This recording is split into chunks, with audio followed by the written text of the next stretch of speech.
अस्सलामुअलैकुम my dear viewers, कैसे हैं आप लोग।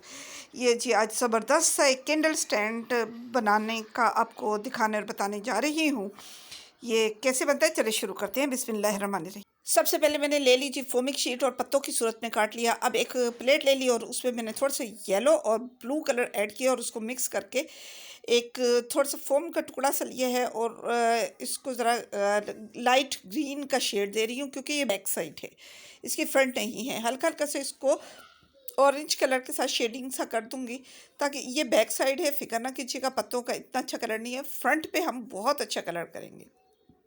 तो ये देखें, आप इसको डार्क करना चाहें थोड़ा डार्क भी कर सकते हैं। मैंने पिछली साइड से इसको लाइट रखा है और फ्रंट की साइड से इसको डार्क करूँगी। इस तरीके से ब्रश की मदद से इतना अच्छा नहीं होगा, ये हमेशा स्पॉन्ज के ज़रिए अच्छा हो जाता है।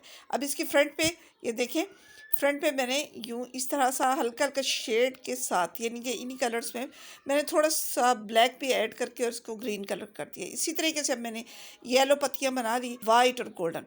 अब सबसे पहले मैंने इसकी बड बना ली। बड बना के उसके साथ एक लंबी सी डंडी मैंने जोड़ ली है, धागे के साथ इसको पहले बाइंड करूँगी। फिर ये इसे कहते हैं फ्लोरल टेप। फ्लोरल टेप के साथ इसके अंदर ग्लू लगा हुआ होता है। आप थोड़ा थोड़ा खींचते जाए और इसको साथ साथ इसके गिर्द लपेटते चले जाएं। ये डंडी आपकी जो है वो तैयार हो जाएगी। अब इसके इर्द गिर्द हमने, आप 5 पेटल्स लगाना चाहें, 6 लगाना चाहिए, अब आपकी मर्ज़ी है। इनको आप इस तरह से लगाकर और पहले धागे की मदद से इनको जोड़ दें। इसमें एक एक ग्रीन भी मैं लगाऊंगी और उसके बाद आपने इनको बांध के, धागे से पहले बांध दें तो ज़्यादा अच्छा रहता है, फिर ये टूटने का या अलग होने का ख़तरा नहीं रहता। उसके बाद इसको फ्लोरल टेप के साथ कवर कर दीजिएगा। अच्छा, ये जो पेटल्स थी ये मैंने येलो की बैक पे भी येलो किया, वाइट की बैक पे वाइट, और जो ये गोल्डन सी थी इसकी बैक पे इसी तरह का गोल्डन सा किया है। बस ये अब फ्लोरल टेप की मदद से ये देखें, इस तरीके से मैं पूरी डंडी के ऊपर चढ़ा रही हूँ ये फ्लोरल टेप। ये देखें, ये चढ़ गया।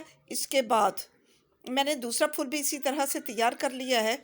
इसकी पत्तियां हम इस तरीके से मोड़ लेंगे, थोड़ा थोड़ा सा शेप दे लेंगे। शेप हमेशा बाद में दें तो ज़्यादा अच्छा रहता है, पहले शेप देंगे तो मुश्किल से फूल बनेगा।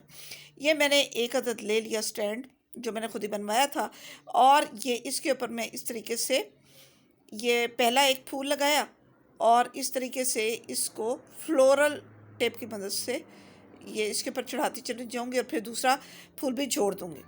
ये हमारा काम प्रोजेक्ट कंप्लीट हो गया। ये देखें, माशाल्लाह माशाल्लाह कितना खूबसूरत लग रहा है।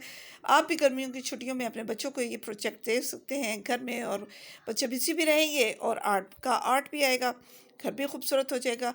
देखिए कितना प्यारा लग रहा है। इसको आप एज अ कैंडल स्टैंड भी इस्तेमाल कर सकते हैं और घर के किसी कोने में रख के सजावट के तौर पर भी। तो जी, आपको ये कैसा लगा मेरा आर्ट का नमूना, ज़रूर बताइएगा। अच्छा लगे तो मेरे चैनल को ज़्यादा से ज़्यादा सब्सक्राइब और लाइक ज़रूर कीजिएगा, और मुझे आपके कमेंट्स का और आपकी सब्सक्रिप्शन का इंतज़ार रहता है। बहुत मेहनत करती हूँ। इजाज़त दीजिए, अल्लाह हाफ़िज़।